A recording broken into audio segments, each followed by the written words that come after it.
All right, guys, welcome to episode number 1 podcast. We got 3 friends and 3 tea bags this morning.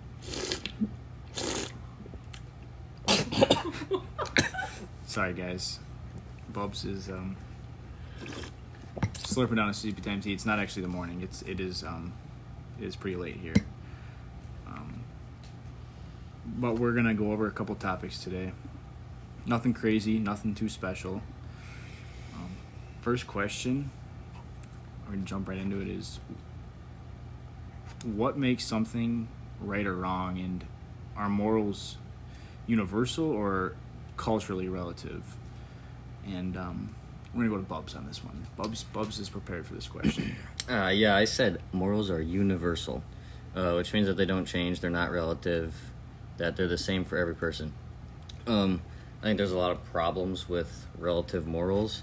And I believe that morals come from God and not from a person. Because if they did come from any person's ideas, then everyone would have different morals. And then there'd be no way to tell what's actually right or wrong. Jazzy, do you have a different opinion on that? I also think they're universal. I don't know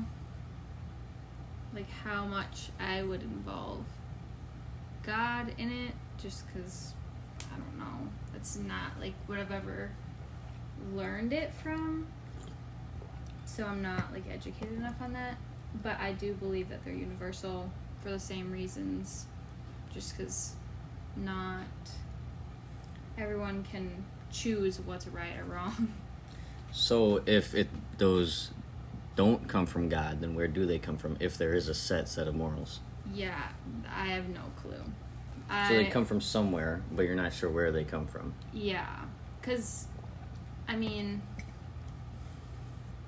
know, not everyone believes in God or the same God. So, how could you make everyone agree on the same? Not everybody agrees on it, but everybody knows internally what is. If you're saying that it's a universal morality. Yeah, but then other people could argue that their God or whatever they think is the higher power is creating morality, and then why would they be wrong? Yeah, that just means that it's relative. If you have a different God than someone, then it's relative. But I believe that there's one God and one truth. So anyone that does not believe the morals that God has put in place, then they are putting their own morals in place. Yeah, those people would have a different view on it. They wouldn't believe in the universal, or they think that they're... Well, they would believe in a universal. They just believe someone else created it. You could still have the same rules, but someone else created it. But who? A different higher power. Are you saying a different God? Yeah. It's the same argument. Yeah, I guess. But where me and Mason get our morals from is the Bible, which we have something to look to. It's not I think God thinks this is right. It's, is it right? I'll look at the Bible. Because we believe that the Bible is the inspired word of God. So it's not we're saying, that's my God that says this. We're saying God says this, and we believe it.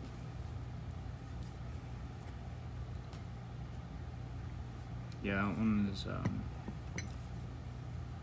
it's a deep hole you could go down looking at, but I think it really can be as simple as the truth is the Bible, the truth is God's word, and the morals come from God. Yeah, I said before that there are many problems with relative morals, because without God, I think there's no question of morals. Morals is not a real thing. You do what you want, and there's no right or wrong to it, because who's to say it's right or wrong? If I kill somebody because I was hungry and I ate them, who's to say I was wrong for that? It's like survival of the fittest. If you're an evolutionist, then you believe, okay, it's survival of the fittest. I'll kill who I need to eat what I need. And that's why I think that the argument is not a good one, because then there's either no morality or the morals do come from God. And it's, yeah, I mean, without the the higher power of God as a guiding compass, we're just a bunch of savage animals, and we seem to be the only creatures that are. Yeah, I can't remember where I read it recently, but I think it was in How to Win Friends and Influence People. It's that the only difference between animals and us is that we think, like, that's the way we think. We want to, like, improve ourselves. Yeah. I think it's called a feeling or a desire for importance or whatever. Yeah. And animals don't care about morality, but we do. And I think the reason that we do is not because we're so much smarter than animals. I think it's because God put the morals in our just human nature. Like, you know that it's wrong to kill somebody, but why do you know that? Because if you're an animal, you don't know that it's wrong to kill somebody. No, I don't think an animal. They don't think about that. No, they're so focused on. I mean, it's hard when you think of a dog, but most animals just focus on surviving, and they're not. I don't like do animals have empathy? I don't know. Yeah, I was wondering about that. Like, do dogs have any actual feeling other than I'm hungry, I'm tired, playing ball gives me a feeling like. But some would say that like dogs do. can definitely feel when somebody's upset Yeah. or sad. Mhm. But Yeah. that dog would also choose a piece of food over you hanging off Yeah. the cliff. They Yeah. have no idea. Nico would sell my life for a ball And even or if they a piece were of bacon. I conscious don't of know it, if they would. if they were, yeah, it's hard to say. Because I've seen a lot of videos of dogs having a lot of empathy, or like their owner dies and they know, and they're like crying Yeah. on the casket, like they know. And I actually I truly believe that dogs are made for us. Like it says, dogs are God gave dogs to be man's best friend. I actually believe that because I think dogs are very different than all the other animals. Like they actually seem to like love their owners, which is really weird. Cats don't love their owners. I don't believe so. Yeah, cat lady would say otherwise. Yeah, F the cat lady. All right, we can jump to the second topic. Second topic is on social media and how has social media changed the way that we interact and the way that we perceive the world. Yeah, Bobs, you can start that. Okay. So, the way that we perceive the world, this is like one of the positives that I get out of social media, and I think the positive is very like a niche, like it's not very popular. It's more access to useful information and important information, and very small percentage of people actually take advantage of that. The negative is obviously you lose like general social and talking skills that you otherwise would not get if you were talking to people only on social media as opposed to in person, because you get into the rhythm of texting people and instead of talking to them. It's way easier to send a text than it is to talk to people, so you end up saying things you wouldn't say in person. So then you lose those social skills, and then when you do talk to people, you don't know what to say because you don't have 5 minutes to think about it in between each text. Yeah, and even on top of all that, it's the other side of the actual mental health part of it, where it's everything is a race to. It's not even to who can be the best version of themselves. It's who can look like they're doing the best, who can look like they're achieving the most, doing the most, and then that brings in so much comparison, and comparison is the thief of joy, and that is the reason that our generation in particular has run into so many problems with mental health problems in social media, especially young girls. Jasmine? I forgot what I was going to say. Well, I can say something while you think about it if you want. Okay, yeah. Like Mason was saying, I had down in my notes that it creates FOMO, or fear of missing out, when you see other people doing stuff that you might find fun, and then you kind of wish that you were there, you wish you were doing something like that, but in reality, it's not something that you need to be doing, and it usually what they're posting is not even at all like what it actually is. Like Mason said, like it's just who can look the best.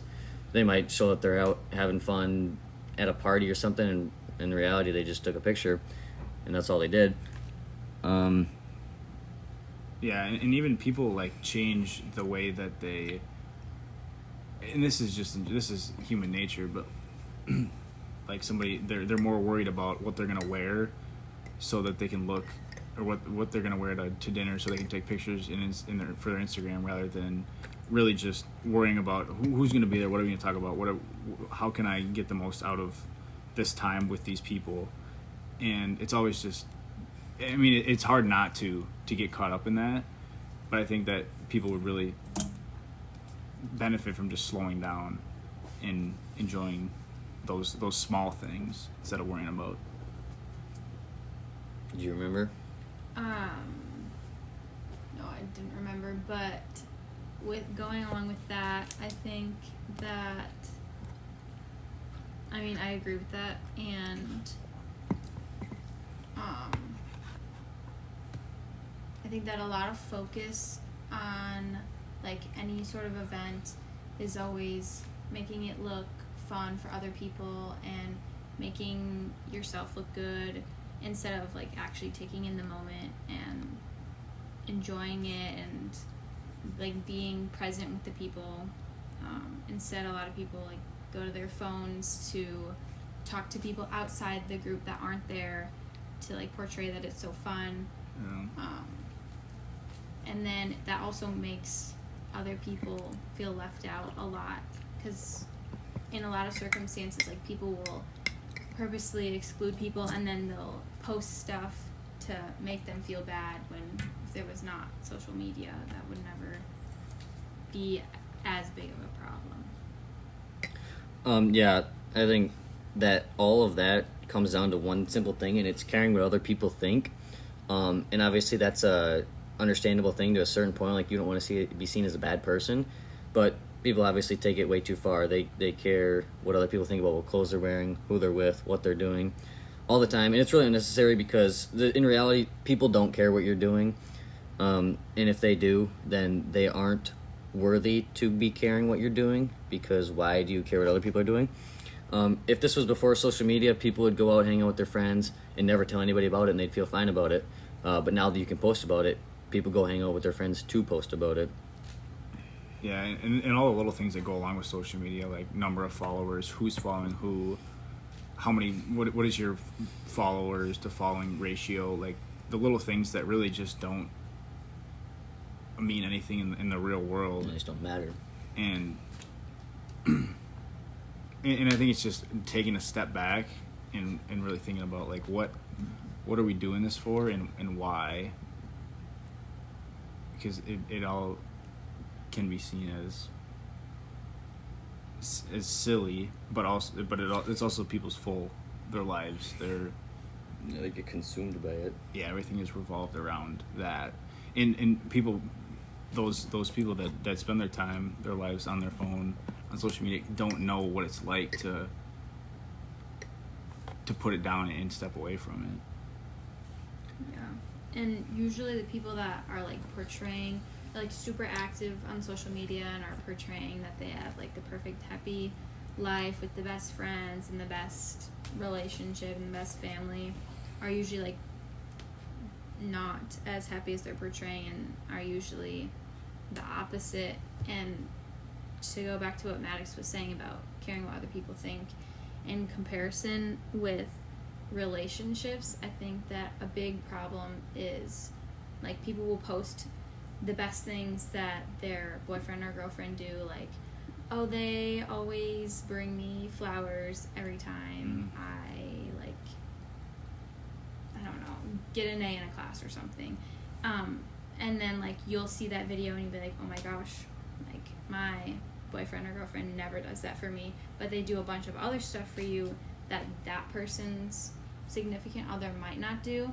So then you feel like, why doesn't my significant other do this for me? They don't care about me as much as this other person's, when in reality you're not even seeing, like, what the other people's relationship is and what they're not, and what you have that they don't.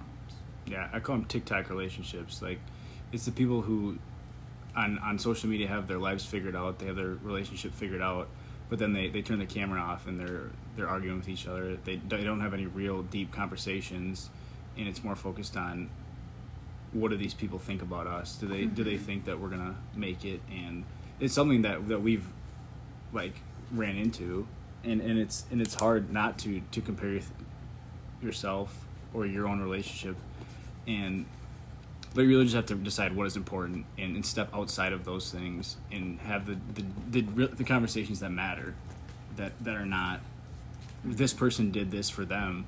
Yeah. Why don't I see that from you?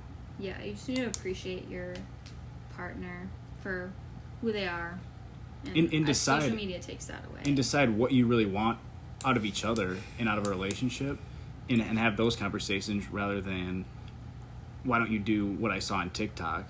I don't even really want that, but that's what I saw, and that's what I'm supposed to be getting. Yeah.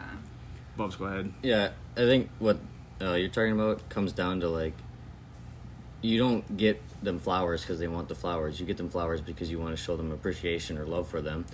So if they're mad or if they're unhappy that you don't get them flowers, it's not because they actually want flowers. It's because they want to be shown appreciation or love.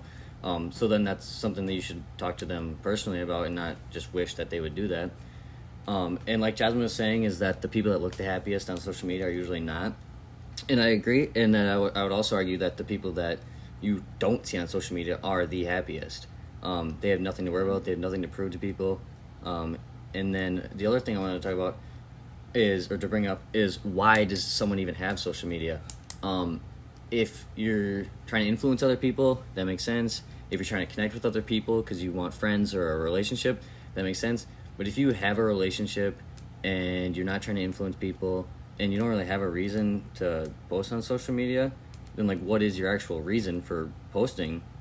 Are you just trying to show people what you're doing? Or are you just a hobby? Yeah, some would say, especially this is like the older generation on Facebook.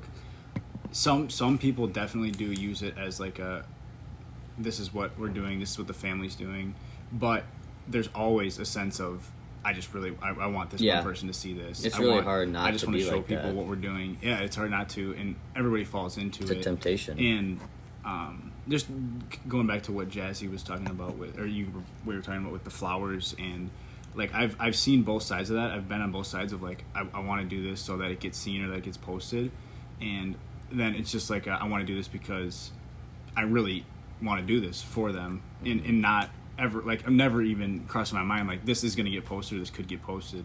Those are the most fulfilling, meaningful things. And since getting rid of Snapchat, Instagram, social media the last couple of years, it is just really put everything into perspective, and everything has become more, I mean, every relationship that I have has either deepened and got stronger, or the other ones that were not necessary or more social media relationships have kind of been weeded out and diminished. So I think that's also something that you get out of, well, we can go to the positive side of social media, and just kind of technology in general is the opportunity and like the real people who are influences, who inspire or teach. There's a lot of good to be done, and I think if you're on the right side of social media, there's productive measures for it, but it also is a slippery slope that can lead to scrolling on Instagram, scrolling on TikTok, whatever it is, and then giving yourself an excuse to be on there for productive things, but really you're doing something productive 10% of the time. Yeah. That happens to me a lot with TikTok. I feel like I actually deleted TikTok a couple of times, and I keep getting it back, and I was using it for to look up like things to do in certain places, like if I was traveling, just because like if I search it up on Google, it's always like, oh, TripAdvisor is telling me to do this because you're paying them for it or something like that. So it was nice for that. But then when I'm not traveling, like I'm still on TikTok, and I have a limit set, and I'll still like say 15 more minutes occasionally, and then I usually end up scrolling through like clothes, and then I want to buy stuff. So like I have it for a productive reason, but then you get so off track, and no matter how much you think that you are using social media for the right things, and like you're not going to get influence and it's not going to affect you mentally or like emotionally or anything, like it always will, because it was created for that, and it does certain things to your brain that like makes you want more, and you can't avoid that. Yeah, it's actually a dopamine addiction to Yeah. scrolling. The 15-second video. Mm-hmm. So there's a reason that they make it the way they do, so it's addicting.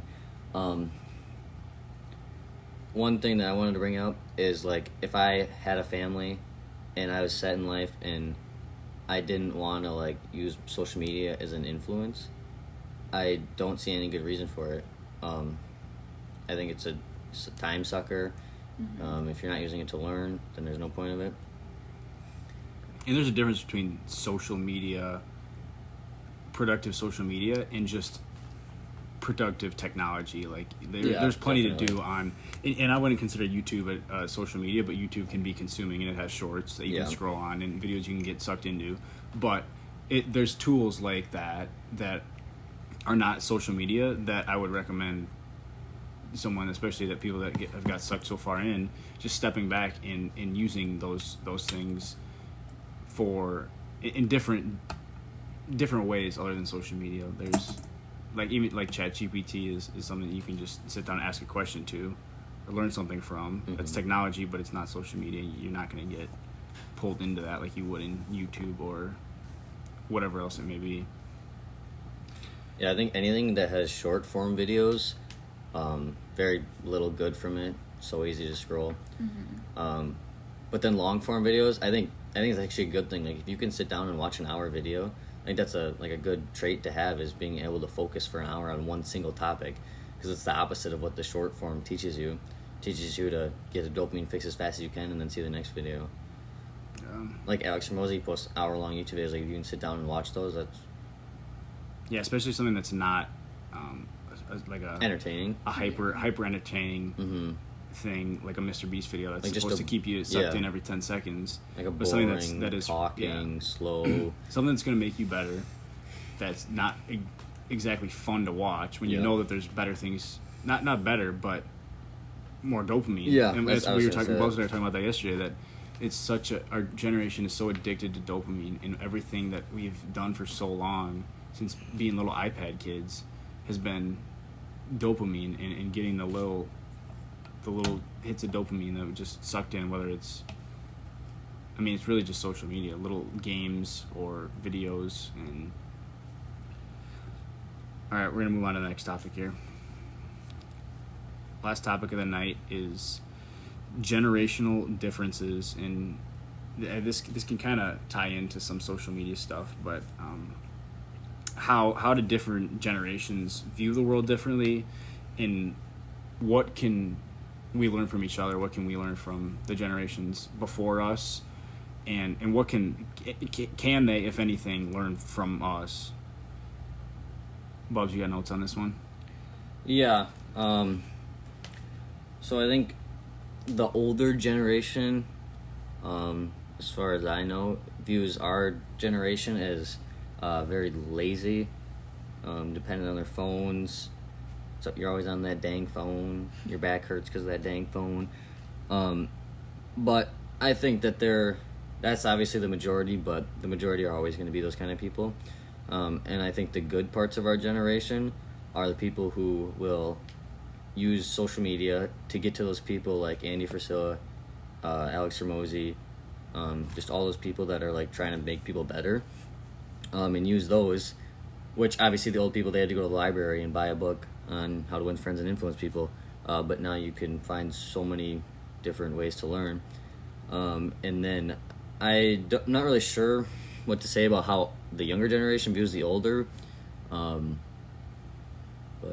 yeah, I think the older generations, it's hard to say because we're relatively young, but looking up, it seems like the generations kind of just flow together. They're all old people, and really, like, millennials are pretty young, but they seem so, they're 10 years older than us, but now they're turning 30, 35, having kids, and like they're just Facebook parents. But they really grew up similar to how we did, just a few years behind us. But I think every generation has always said this next generation is the lazy generation. It's the last generation that's gonna, or whatever, they're gonna ruin everything. It's been told forever in every culture, so that's really nothing new. And we're gonna say it about the next generation too. We already see it coming up. It just feels like everybody's a sticky iPad kid. I wanted to say that I think the millennials are 10 years ahead of us, right? Yeah, they'd be ahead of us. I think that their generation is significantly different from ours, only being 10 years older because of the phones. I got a phone when I was, I think, in 5th grade. So what is that? That's 10 years old. Grade? Yeah. There is no millennials that got a phone in 5th grade. And I'm lucky my parents didn't allow me to get Snapchat and Instagram right away.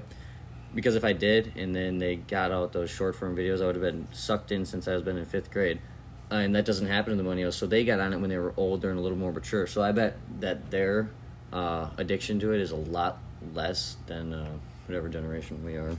Wow, so millennials are actually, some of them, the first part of millennials are turning 40. They're over 40, 43 this year. Well, yeah, it's the same it's the same which is crazy. Just idea, though, is that we got phones when we were but elementary school, and they didn't. That's phones so came out in early. 2007, so or iPhones did. yeah, and I think another thing that really like defines and separates generations is big events that happen during their lives or their parents' lives that have been passed on to them, like especially in the 1930s, the Great Depression, and so it'd be like the next generation. A lot of the boomers, their parents went through the Great Depression, and those people still keep money in their freezers because they don't trust banks.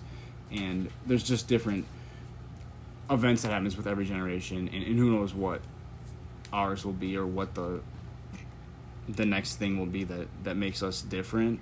But right now it's really technology that's setting us apart, and that's, it can be valuable in certain instances, especially business, where the young kid knows how to work the technology that the old dog doesn't. Yeah, I think the first part I had on is that there's good from both. I just meant young and old people. I think if you can put together the hard working values of the older generation and combine it with efficiency, which is like another word for kind of lazy, honestly, because the lazy people get stuff done the most efficiently. So if you can kind of put those together so you're working hard and you're being efficient, that's how you become the most successful and productive person you can be. And those could definitely just be stereotypes that the older people work harder and the younger people are just lazy and more efficient. Yeah. Something this can any generation can take from the next generation or multiple generations ahead of them, is just like advice and asking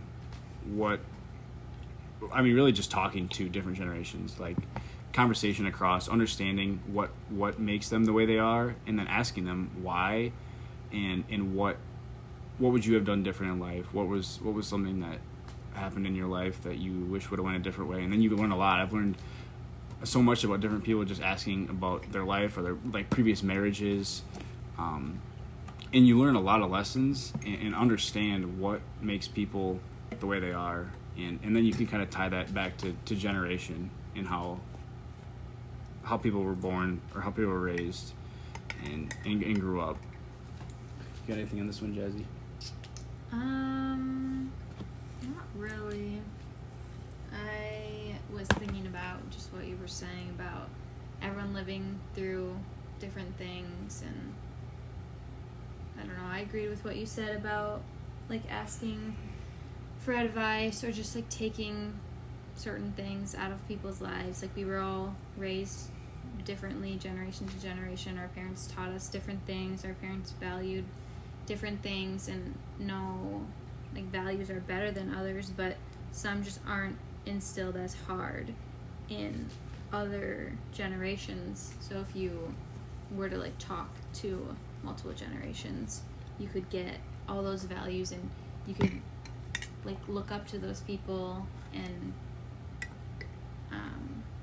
like kind of not copy them, but like do as they're doing, and Yeah, and also value those things. Pick the good things out of Yeah. everyone. Everyone's got their good and the bad. Mhm. In our generation, and even millennials, it's you see them growing up. It's kind of weird. Like the technology kids are going into the real world, and it'll be really interesting to see what the workforce turns into in the next 10, 20 years, and what are those kids gonna look like? Yeah. Hormozy was talking about recently how when he was in his gym building period, he just asked a bunch of gym owners around about what kind of mistakes they made in the past, and then just learned from that. So, like Mason said, asking questions from older people, there's always stuff to learn there. Yeah, the future will tell. But all right, that was a good 3 questions. We're gonna wrap it up and hit the hay. It's getting late. It's past Jazzy's bedtime. For real. All right. Well, Put some comments down below so we can read them next episode and talk about them. cruise the comments. All right. Well, that's 3 friends and 3 tea bags. All right. Bye-bye. Bye-bye.